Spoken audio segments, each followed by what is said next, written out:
Les vents rugissent, mais la montagne demeure immobile. Face à la noblesse des monts, peu d'hommes ont résisté à la tentation d'assaillir ces blocs. Fascination souvent fatale, tant la nature refuse la soumission. Pourtant, en Haute-Savoie, des hommes ont su domestiquer la plus haute aiguille de la vallée chamoniarde. Celle-ci n'est qu'à quelques battements d'ailes du mythique Mont Blanc. Elle indique le sud depuis Chamonix, ce qui lui a conféré son nom, l'aiguille du Midi.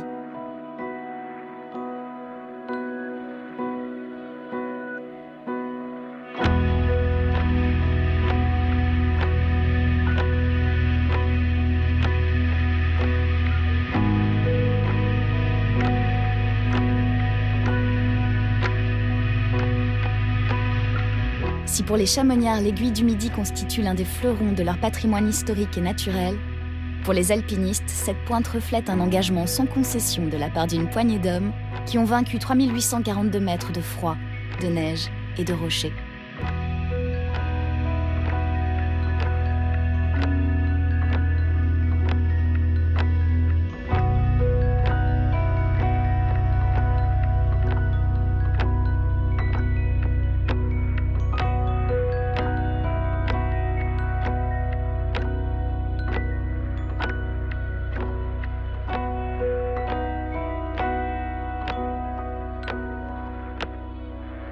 Alors l'aiguille du Midi, pour moi, c'est un peu la transition entre le Mont Blanc et les aiguilles de Chamonix. Quand on regarde physiquement, on a les glaciers, surtout à partir du Tacu et du Dôme du Goûter.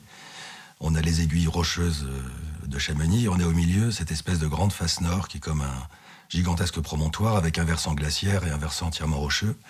Alors ça représente pour moi ce mélange de progrès technique et d'ivresse des ingénieurs. Enfin, cette espèce de geste prométhéen qui consiste à montrer qu'on peut vaincre la nature et tirer un câble entre l'ennui qui parfois recouvre la plaine et l'ivresse du sommet.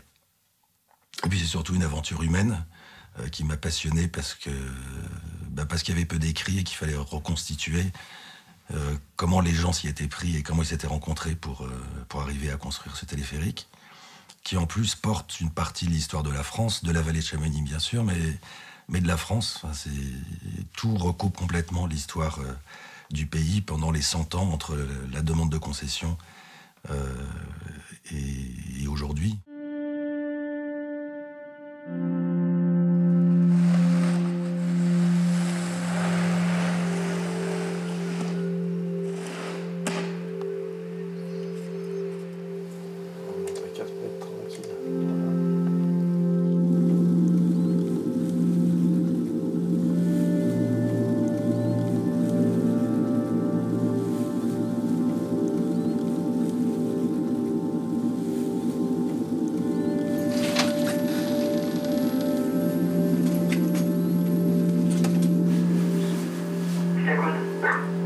C'est ok pour vous? Parlez quand tu veux. Ok, c'est parti.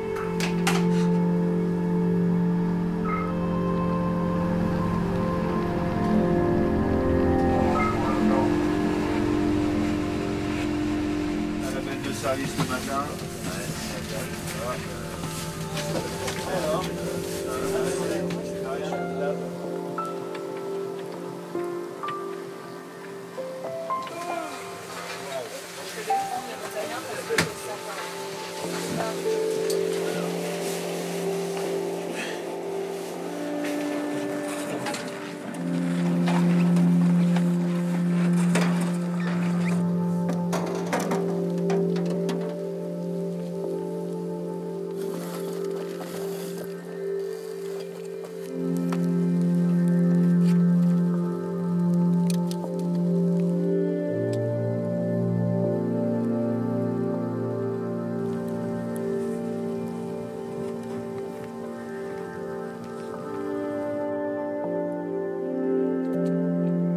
Alors l'aventure de ce téléphérique de l'aiguille du Midi, qui va bientôt avoir 60 ans, elle commence en fait à la fin du 19e siècle. C'était une aventure européenne où des ingénieurs pionniers ont décidé que l'aiguille du Midi allait être leur chef-d'œuvre et où tous se sont soit mis d'accord et ont coopéré, soit se sont concurrencés pour présenter le projet de téléphérique le plus ambitieux, qui est un des plus vieux du monde.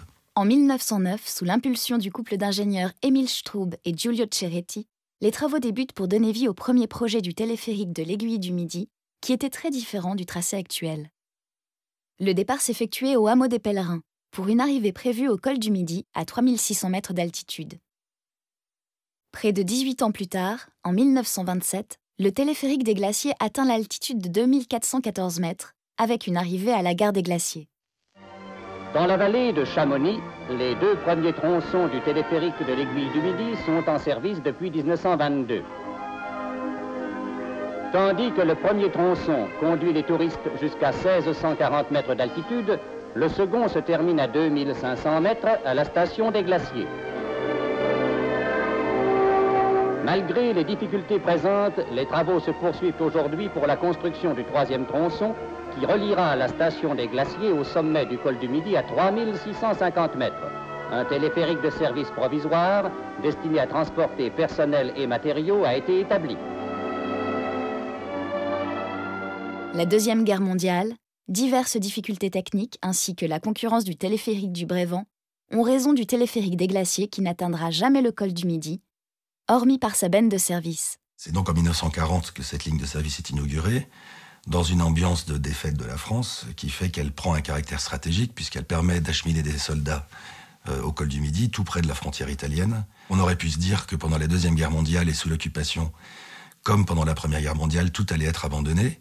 En fait, c'est le contraire qui se passe. Le régime de Vichy s'intéresse beaucoup à Chamonix, considère que l'avenir de la station est fondamental pour ce que le régime appelle le redressement national. Le chantier subventionné par le régime de Vichy sera en fait un maquis qui va accueillir les exilés d'Alsace, puis les réfugiés du service du travail obligatoire, qui viennent, comme on dit, se planquer au col du Midi et qui vont être formés par les résistants au combat. Donc voilà le paradoxe d'un régime de Vichy qui a subventionné un chantier qui en fait s'est retrouvé être une école de formation à la résistance. En 1947, le téléphérique des Glaciers est considéré comme obsolète et dangereux. La technique est dépassée et le tracé périmé. L'ingénieur Marcel Auvert décide alors de révolutionner le projet actuel et se lance, à l'aide du comte et entrepreneur Dino Laura Totino, dans la construction d'un tout nouveau téléphérique. Celui-ci reliera Chamonix à l'Aiguille du Midi en 2 tronçons et une seule gare intermédiaire au plan de l'Aiguille, à 2310 mètres d'altitude. Mais l'idée de génie est d'imaginer un 2e tronçon qui ne comporte aucun pylône. Près de 3 km de câbles en un seul tenant. Jamais un câble n'avait été tendu si long et si haut sans pylône intermédiaire. Pure folie à l'époque. Les travaux peuvent commencer, ils commencent en 1951, où quelques ouvriers montent par la ligne de service jusqu'au sommet et commencent à perforer une galerie depuis la face sud pour remonter progressivement à travers le sommet et le piton central jusqu'au piton nord où sera ancrée la gare sommitale. Donc là, il faut imaginer que des ouvriers percent à sec une galerie à 3800 mètres d'altitude. Il y a des vents qui peuvent atteindre 150 km/h, il fait parfois jusqu'à moins 35 degrés. Et les travaux ne peuvent durer que quelques mois dans l'année. Ils commencent au mieux en juin et s'achèvent parfois en octobre, voire novembre. Malgré les bourrasques de neige, les ouvriers à l'époque étant pleins de courage et d'abnégation. Les conditions de travail pour les ouvriers sont des plus dures. Le froid qui paralyse les membres, les vents qui déséquilibrent les corps, le givre qui recouvre le travail de la veille. Mais le plus épuisant, c'est la lutte perpétuelle contre l'altitude, car celle-ci démultiplie la difficulté de chaque effort. Le souffle est court, les gestes lents, les kilos se transforment en tonnes.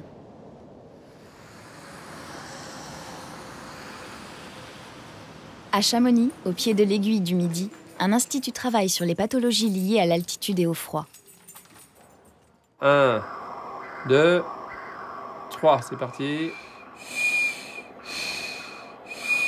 Allez, vas-y, un peu plus rapide.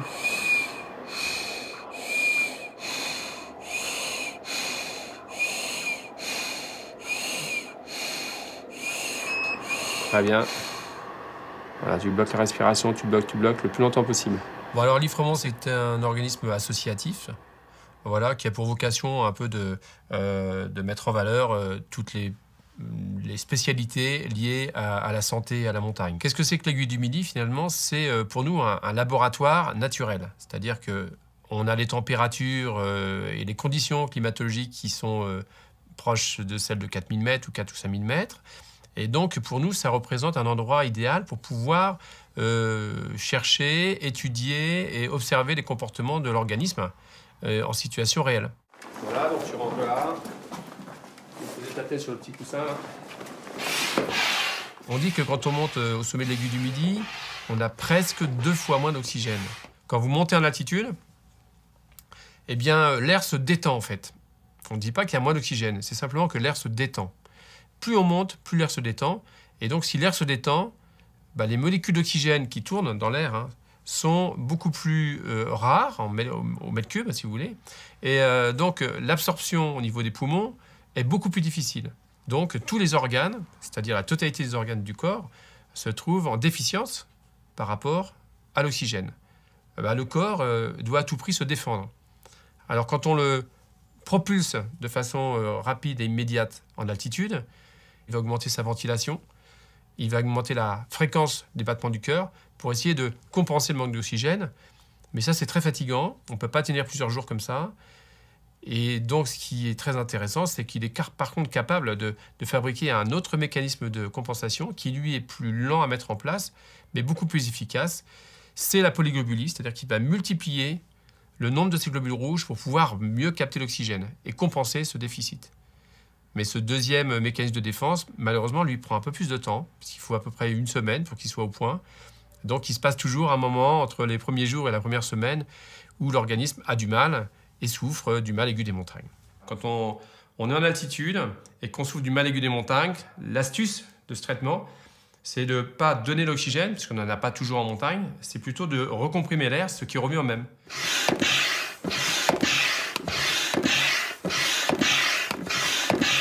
Le caisson, donc c'est vraiment un outil qui est connu des alpinistes et surtout des himalayistes, puisque c'est un caisson qui chaque année sauve des vies. Il y a des quantités de gens dans la vie active qui sont génétiquement intolérants à l'altitude.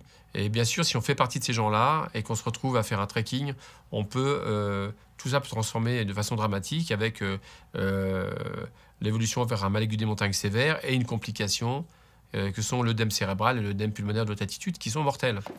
On va arriver à 220 000 bars. Voilà, là on montre en fait qu'il est descendu à moins 651, alors qu'il était à Chamonix à 1000 mètres. Il a repris une saturation excellente et il est descendu en altitude. Donc il a plus de pression. On laisse le patient pendant environ 1 heure dedans, en renouvelant toutes les minutes un petit peu l'air. Et au bout d'1 heure, ça suffit à les améliorer de façon impressionnante et à donner un laps de temps pendant lequel ils sont capables de marcher, de se déplacer et de redescendre par leurs propres moyens. Donc ce caisson, il est prouvé comme efficace, tout le monde l'utilise, mais nous, ce qu'on a démontré dernièrement, c'est qu'il était aussi possible de l'utiliser dans d'autres pathologies, et en particulier l'hypothermie et les gelures. On se rend compte que finalement, en expédition, vous avez ces images de Herzog qui rentrent de l'Annapurna avec les doigts tout noirs et qui vont être coupés. Et ce caisson peut vraiment diminuer les risques, puisque avant de redescendre, comme ces gens souvent attendent à 5000 mètres avant de redescendre d'être rapatriés, on peut les mettre dans le caisson plusieurs séances et ça permet de revasculariser les parties qui sont gelées et de réchauffer l'organisme en augmentant le taux d'oxygène dans le sang. Donc ça, c'est une nouvelle application. Et en ce moment, on travaille beaucoup pour essayer de démontrer de façon, je veux dire, statistique ces suggestions que l'on a proposées. Pour les fervents d'alpinisme confortable, il n'en manque pas, on a vu s'édifier sur le massif du Mont Blanc le plus haut téléphérique du monde. Déjà, le premier tronçon permet de découvrir Chamonix de 2300 mètres, altitude du plan des Aiguilles. Un deuxième tronçon conduira bientôt à 3810 mètres au sommet de l'aiguille du Midi. Une fois les galeries percées, une dernière ligne de service permet de relier le piton central et l'espèce de caverne dans laquelle on circule aujourd'hui au sommet du piton nord. Et là, on commence à bétonner la station terminale. Et donc, le 27 août 1955, C'est le téléphérique le plus haut du monde qu'on inaugure, mais c'est aussi à l'époque le plus rapide, puisque les bennes circulent sur le deuxième tronçon à presque 40 km/h, ce qui est un record pour l'époque. C'est aussi le plus gros, avec la cabine du plan de l'Aiguille qui peut accueillir 80 passagers, ce qui est énorme, c'est presque un autobus. Et c'est bien sûr le téléphérique le plus long du monde, avec une portée de 2982 mètres, on frôle les 3 km, sans pylône, une tension au sommet de 100 tonnes, qui est liée au poids du câble, qui pourtant n'est pas très très tendu. C'est pour ça qu'on part depuis le plan de l'Aiguille presque à l'horizontale et qu'on arrive avec une pente de 100% assez raide au sommet de l'Aiguille du Midi. C'est pour éviter de trop tendre le câble et de solliciter des ancrages qui sont posés au piton nord sur des empilements de dalles relativement fragiles.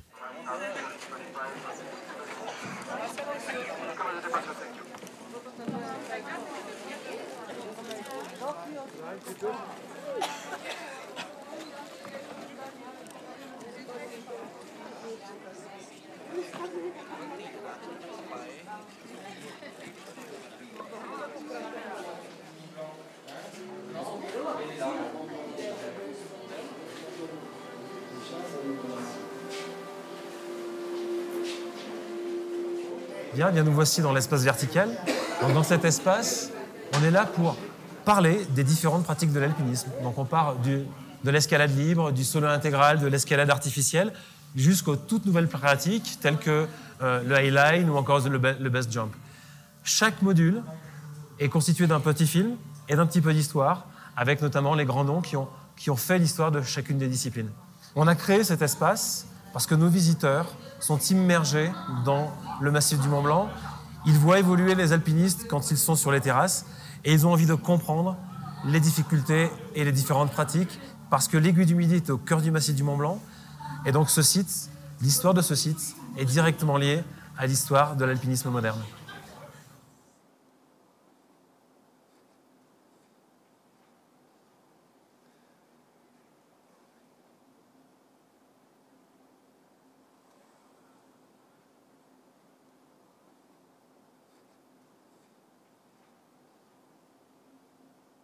Alors en fait, pourquoi avoir atteint le sommet même de l'Aiguille du Midi? Parce qu'il y avait une alternative qui aurait pu être de se contenter du rognon du Frando, qui est le gros rocher en bas de l'arête que les skieurs sont obligés de descendre à pied aujourd'hui pour faire la Vallée Blanche.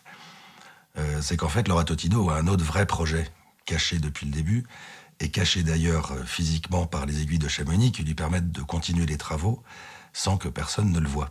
Laura Totino garde ses capacités de financement pour sa télécabine de la Vallée Blanche, qu'il veut absolument construire pour relier par le haut la France à l'Italie, puisqu'il n'a pas eu le droit de le faire par son tunnel, par le bas. En 1954, cependant, le club alpin français et la Fédération française de la montagne commencent à lancer une campagne de presse et une grande controverse pour s'opposer à ce projet qui juge sacrilège. La haute montagne est abîmée par des remontées mécaniques, des pylônes. Le 10 novembre 1954, le préfet interdit les travaux, que poursuit quand même dans la clandestinité Laura Totino, toujours à l'abri à 3000 mètres d'altitude, des regards depuis la vallée. Au moment où le téléphérique est inauguré en 1955, on est en fait en plein questionnement sur la télécabine, va-t-elle pouvoir continuer ou pas, avec une majorité des personnalités présentes à l'inauguration du téléphérique favorables à ce que le projet aboutisse. Dans la clandestinité toujours, il achève ses travaux en 1957, et puis finalement, en avril 58, la commission des sites mise devant le fait accompli constate que les câbles sont légers, les cabines sont petites, le site n'est pas détruit, les pylônes intermédiaires au Gros Rognon ont été enfermés dans des murs de pierre et font deux petites gares qu'on aperçoit peu depuis la Vallée Blanche. Et d'ailleurs, les gens qui circulent dans la Vallée Blanche constatent eux-mêmes qu'on voit à peine les câbles au-dessus de soi. Alors elle reste cette polémique encore aujourd'hui. Il y a encore des gens pour dire que cette télécabine est un peu un scandale, ou en tout cas abîme le site. J'ai souvent constaté pour ma part qu'ils ne l'ont jamais emprunté, et qu'en fait quand on l'emprunte, on se dit que ça vaut vraiment la peine, et quand on traverse la Vallée Blanche à pied, on se dit que c'est pas un drame. Mais après, c'est à chacun d'avoir son avis.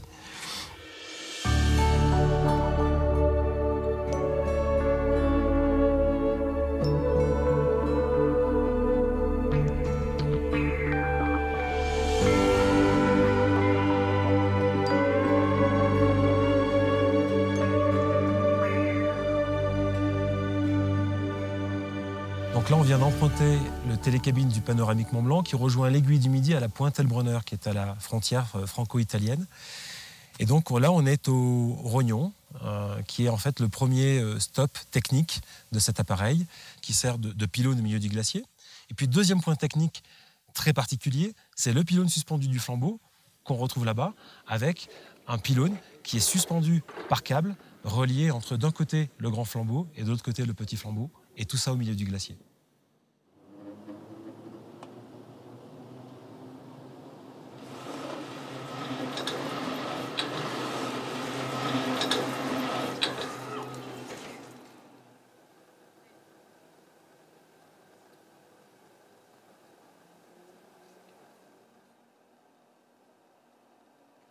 On est au milieu du glacier du Géant, on est au cœur du massif du Mont-Blanc.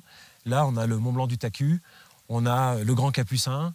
Devant nous, on a la pointe Elbronner. Si on se retourne de ce côté-là, on a la Dent du Géant. On survole vraiment le glacier, un voyage qui est absolument unique au monde. On est vraiment au-dessus des séracs, on est au-dessus des crevasses qui sont béantes à cet endroit. Donc c'est absolument unique. C'est pour quelqu'un qui ne peut pas pratiquer l'alpinisme, c'est une occasion exceptionnelle et unique de découvrir la haute montagne et le cœur du massif du Mont-Blanc.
Les grands espaces ont toujours inspiré les artistes.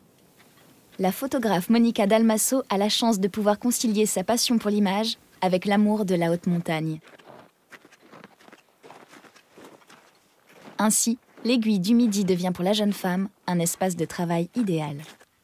Là, il y a une jolie arête qui est quand même un petit peu éclairée.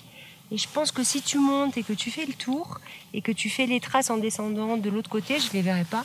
Et comme ça, on peut avoir quand même une vue sympa avec les courtes et les droites derrière.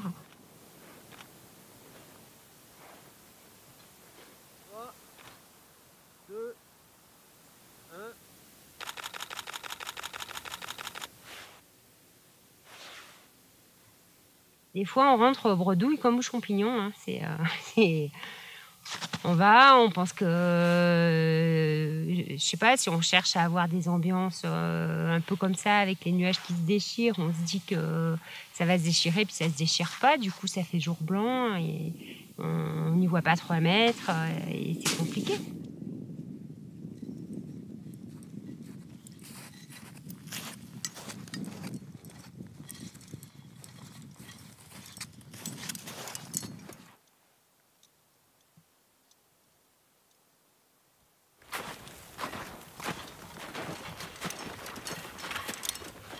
Tu vas partir sur la trace principale jusqu'à l'endroit où la trace, y a une petite trace qui part à gauche. Bah, tu vas au bout de cette petite trace à gauche, quand ça rejoint la trace principale, tu t'arrêtes.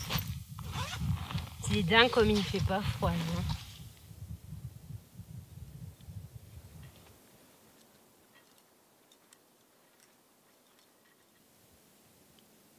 Ici, c'est un studio fabuleux.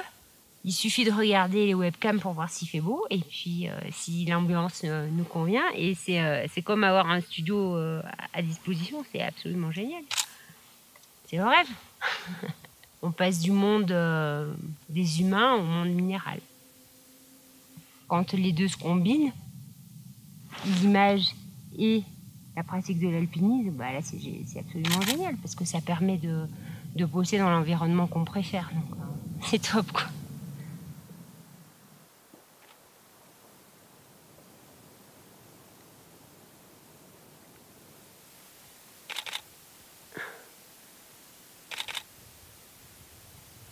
On ne sait jamais ce qu'on va ramener, en fait.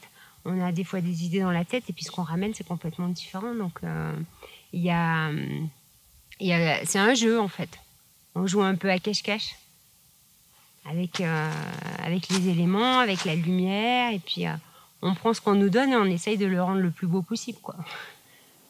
Donc, c'est sympa.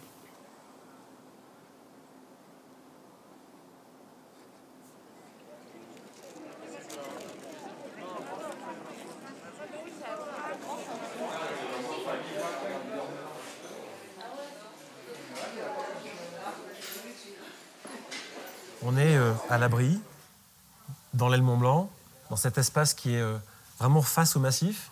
Et puis, en étant à l'abri, on voit les alpinistes qui arrivent, qui sortent de la face sud de l'aiguille du Midi. De ce côté-là, on voit, ils sont en train de tirer un rappel, le rappel d'arrivée. Et ça, c'est vraiment la magie du lieu. C'est-à-dire qu'on a la pratique de l'alpinisme qui est au cœur d'un site d'excursion. Et il suffit de regarder nos visiteurs qui sont sur la terrasse, et voilà, qui contemplent ce spectacle.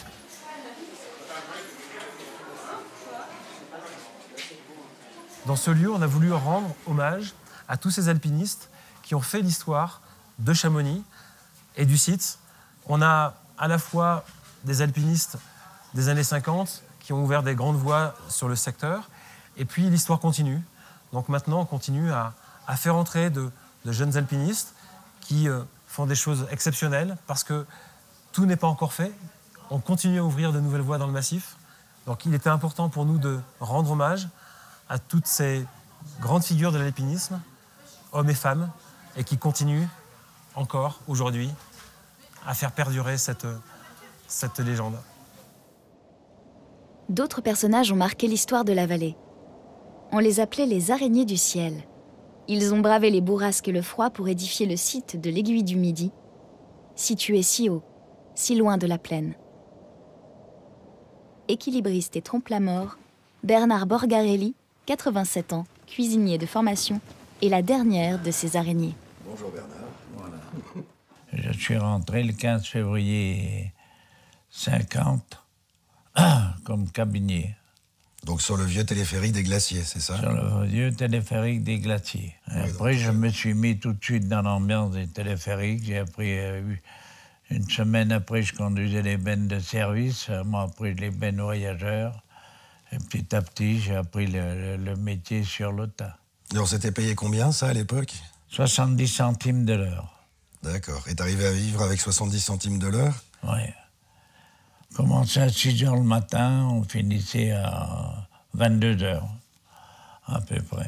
Ah oui, c'était pas les 35 heures. Donc t'étais toujours suspendu en l'air. En fait, c'est ça que tu préfères et c'était la partie de ta carrière que tu préférais?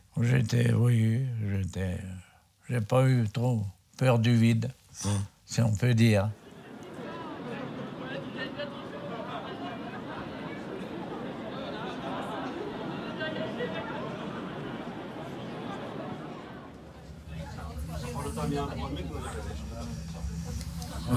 On sort pas de cette mer de nuages. Ah, ça m'étonne. Je sais pas ici. Si on met sur l'aiguille, on sera peut-être au-dessus. Peut-être, on va voir. Mais c'est là qu'on avait vu un matin des chamois, 5 chamois, qui montaient. Ils se laissaient glisser sur l'arrière-train, ils se bloquaient comme ça contre un caillou, puis remontaient, ils faisaient la queue, puis remontaient et se laissaient glisser. Ils ont fait ça 5-6 fois, comme des gamins, jamais vu ça de ma vie. Il aurait fallu les filmer, là, c'était unique au monde. Donc les câbles porteurs étaient déjà posés, toi tu as tiré tous les câbles tracteurs. Bien sûr. Donc on a un cuisinier qui s'est retrouvé câbliste. qui s'est retrouvé à tirer les câbles du téléphérique le plus haut, le plus rapide, le plus gros du monde à l'époque. Oui. Bon, donc tu travaillais 12 heures par jour, tu avais le temps de voir ta famille?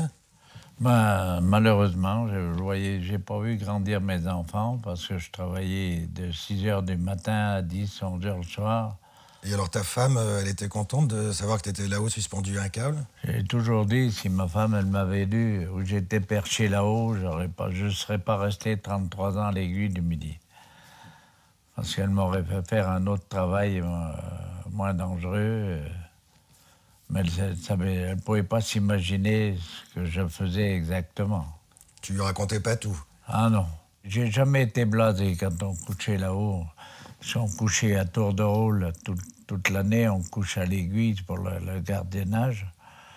Mais voir un lever ou un coucher de soleil depuis l'Aiguille du Midi, c'est extraordinaire. Donc après, t'es quand même resté en tout 33 ans à l'Aiguille du Midi. Quel est le souvenir qui t'a le plus marqué? Une ambiance formidable, malgré les conditions de travail, aussi bien le froid que l'altitude. Mais il y avait un état d'esprit qui était extraordinaire. Voilà, on a travaillé toujours. La moyenne qu'on travaillait à l'époque, c'était moins 35, moins 40. La température? Ouais. La température. Et le vent? Pendant les travaux, ça devait être infernal. Un vent 100-120 km/h. J'ai passé des moments merveilleux à l'Aiguille, malgré que j'ai été pas mal traumatisé. J'ai perdu un œil, je suis tombé d'une grue de 7 mètres. J'ai fait des fractures, mais c'est des souvenirs qui restent. On se rappelle toujours les meilleurs, mais même les... Ah oui, c'est une belle vie, j'ai fait une belle vie.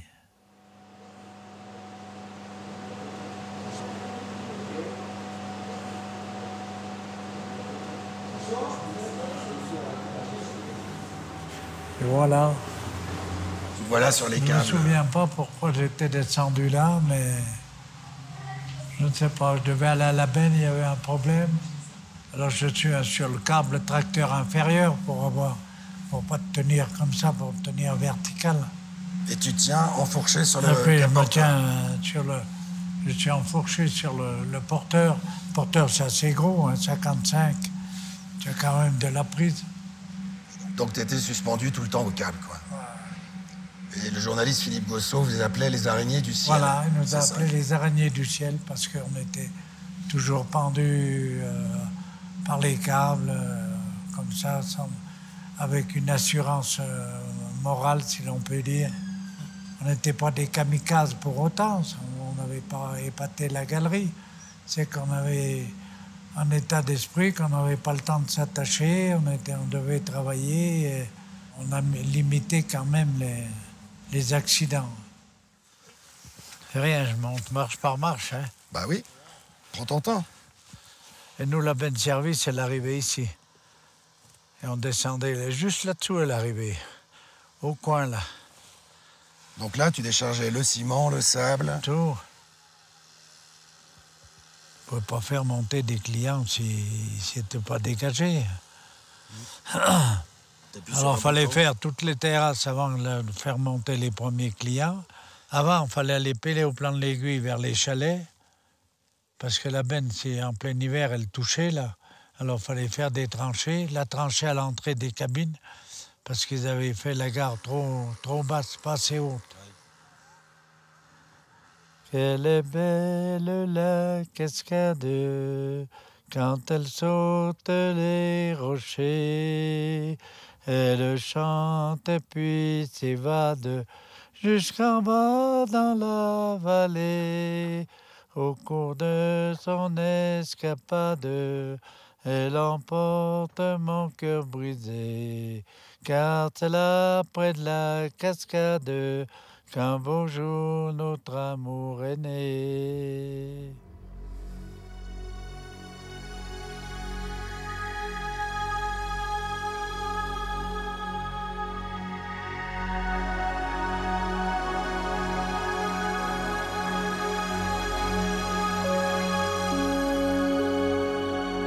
Le site de l'Aiguille du Midi est l'attraction phare de la vallée de Chamonix. Alpinistes, randonneurs et skieurs s'y rendent en grand nombre car le site est aussi le point de départ de la descente de la Vallée Blanche.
Chaque année, c'est donc plus de 500 000 touristes qui empruntent les 2 téléphériques pour les mener à plus de 3800 mètres d'altitude. 3 pylônes, 22 km de câbles et une machinerie hors norme assurent la sécurité des visiteurs de l'Aiguille du Midi.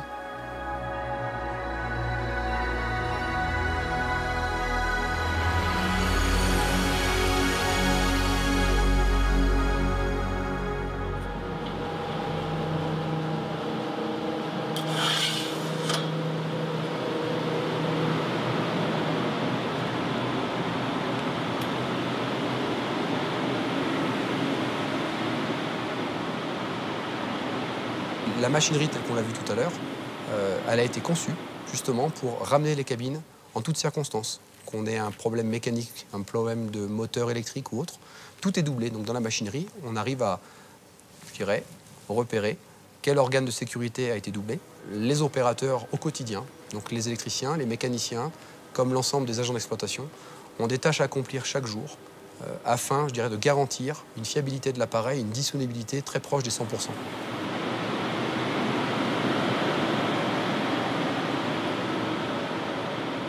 Je vais effectuer un contrôle journalier de l'installation, quelque chose qui est réglementaire. Nous allons contrôler tous les organes vitaux de l'installation, sur lesquels nous allons vérifier tous les débits d'huile, des températures, et vérifier que tout est en ordre, qu'on n'ait pas de vibration anormale, quoi que ce soit d'anormal qui pourrait engendrer une panne et un arrêt de l'installation.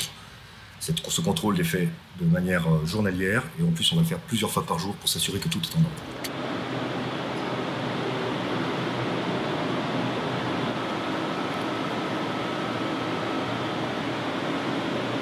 La maintenance préventive qu'on opère régulièrement, et essentiellement la nuit, elle est souvent axée sur les câbles, le contrôle des câbles. Réglementairement, on se doit de les contrôler au minima une fois par an, en magnétoscopie. La magnétoscopie dans la remontée mécanique, c'est un appareil qui vient vérifier, on fait défiler le câble dans cet appareil, qui vient vérifier s'il y a des fils cassés, en interne ou en externe. C'est à Romanshorn, en Suisse allemande, que la société Fazer a la lourde responsabilité de fabriquer les câbles supportant les cabines des téléphériques de l'Aiguille du Midi. Haute technicité, précision et robustesse sont les maîtres mots de cette entreprise de câblerie.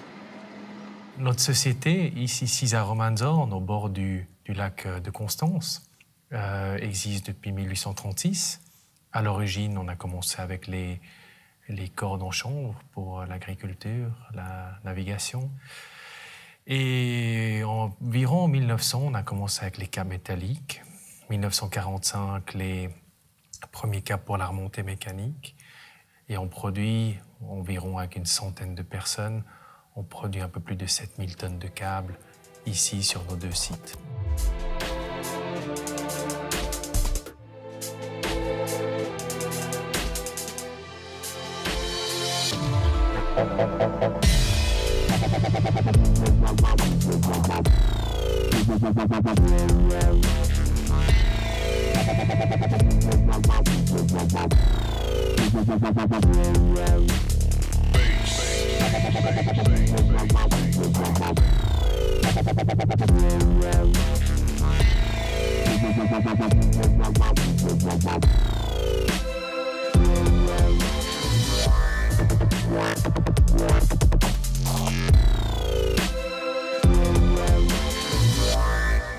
Sur le site de l'Aiguille du Midi, on a 2 types de câbles. Les câbles porteurs, c'est des câbles qui sont statiques, qui ne bougent pas. Ce câble va guider la cabine sur le sommet de la montagne. C'est comme un rail de chemin de fer, il faut pouvoir rouler dessus. C'est à cause de ça qu'on cherche à leur donner une surface bien lisse pour augmenter le confort pour les passagers. Les câbles tracteurs, comme on le voit ici, prend la fonction de tirer, de déplacer les véhicules, et il est composé de plusieurs torons. Donc, un câble à toron est composé de 6 à 8 torons en moyenne dans la remontée mécanique et d'une âme. Donc, les âmes peuvent être en plastique, comme on la voit ici, ou alors en fibre textile.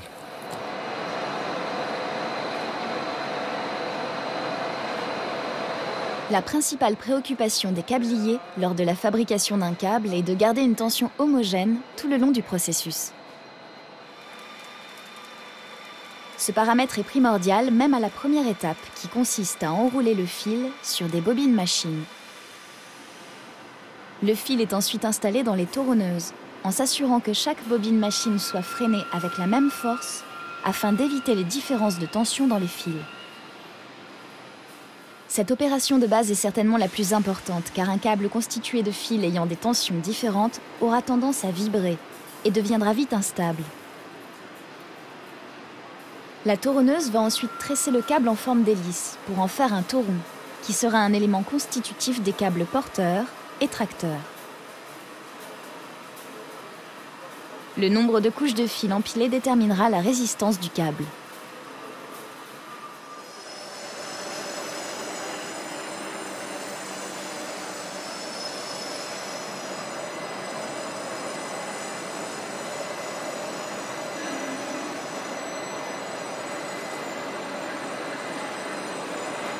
On va ensuite post-former le toron afin de lui enlever les tensions internes en le faisant passer à travers une série de molettes.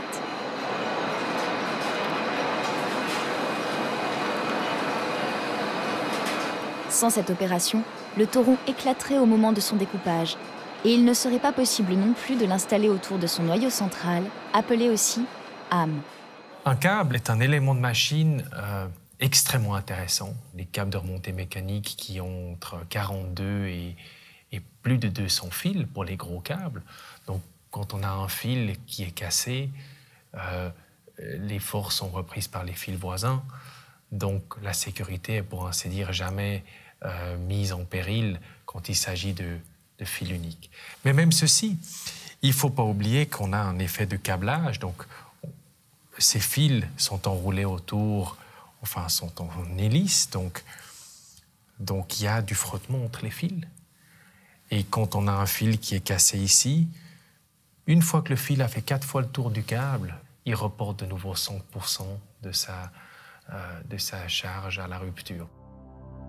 La solidité des câbles n'est plus approuvée depuis bien longtemps.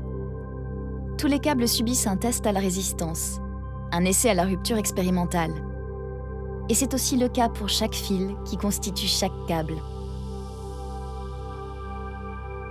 À titre indicatif, un câble tracteur a une durée de vie de 15 ans, alors qu'un câble porteur aura souvent la même durée de vie que le téléphérique lui-même.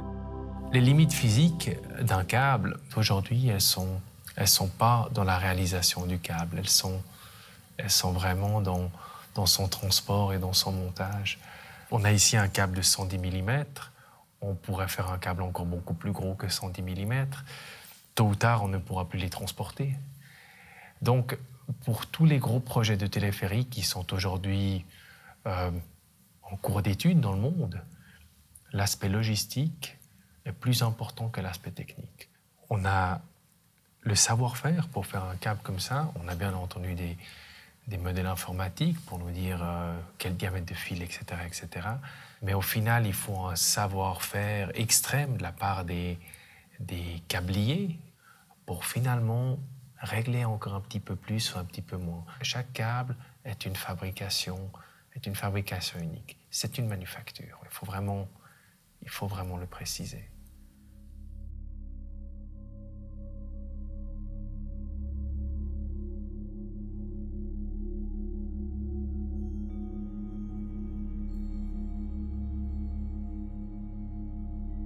En 2013 débute un chantier de haute voltige au sommet de l'Aiguille du Midi. Il s'agit de mener à bien la réalisation d'une des attractions phares actuelles du site, le pas dans le vide. Une structure en verre permettra aux visiteurs de dominer un panorama fantastique et d'appréhender plus de 1000 mètres de vide sous leurs pieds en marchant sur une paroi de verre.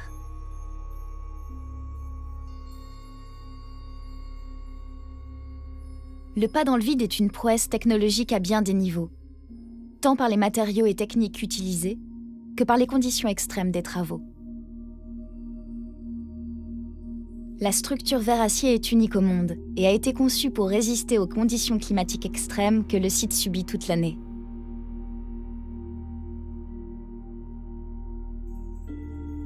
Les parois de verre sont capables de résister à des vents de plus de 220 km/h et à des températures de moins 40 degrés. À la fin de l'année 2013, l'exploit est validé.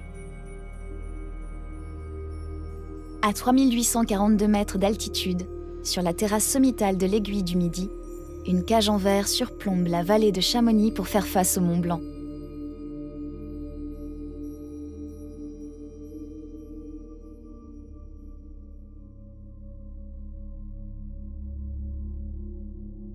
L'immersion avec la nature peut débuter.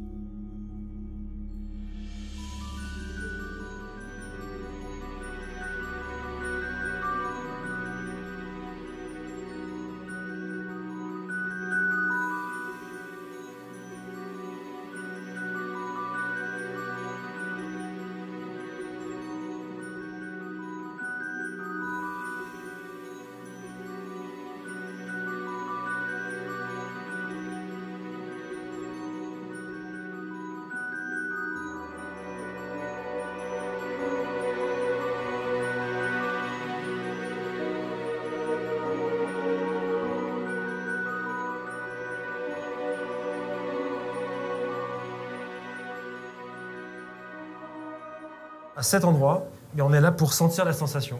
Sentir la sensation que peut avoir un alpiniste quand il se lance dans un rappel, quand il évolue sur une arête. Donc on a maintenant l'expérience, on a l'histoire, on a l'explication de ce qui peut être pratiqué en termes d'alpinisme, et puis une approche de l'expérience. Voilà, donc on est avec près de 1000 mètres de vide sous les pieds. On est dans un panorama qui nous embrasse, puisqu'on a le Mont Blanc devant nous, dans toute sa splendeur. Voilà, on est dans un cocon de verre, au chaud, avec cette sensation de vide.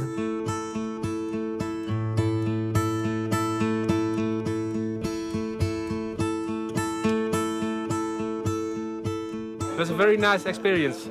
Moi, je n'ai pas regardé. C'est impressionnant, quoi. Il faut le faire vraiment, c'est... Beautiful. Beautiful sky. Parce que j'avais peur.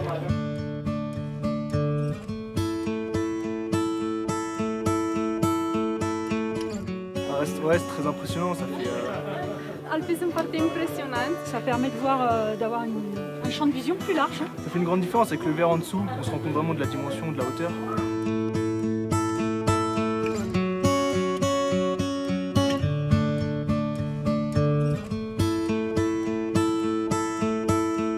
Il avait un peu peur, mais bon, ça allait mieux après. C'est elle qui avait peur, en fait.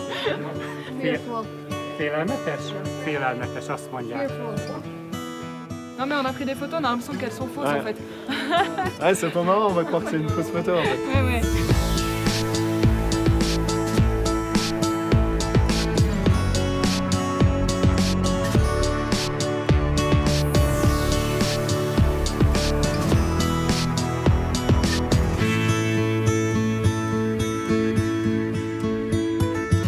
Yeah, psycho! Subarashi! Le 4 août 1818, le comte Antoni Malczewski et Jacques Balma sont les premiers à gravir le sommet nord de l'Aiguille du Midi. Il leur faudra plusieurs jours pour réaliser cet exploit. Aurait-il pu imaginer à l'époque que de nos jours, seules 20 petites minutes suffisent pour franchir les 2800 mètres de dénivelé?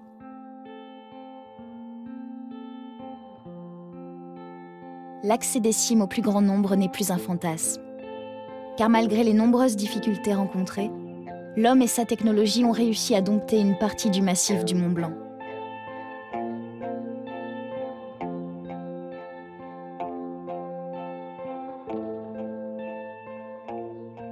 Nous ne remercierons jamais assez cette poignée d'hommes, ces intrépides araignées du ciel, qui nous permettent aujourd'hui de flirter avec la haute montagne et de contempler l'un des plus beaux paysages au monde.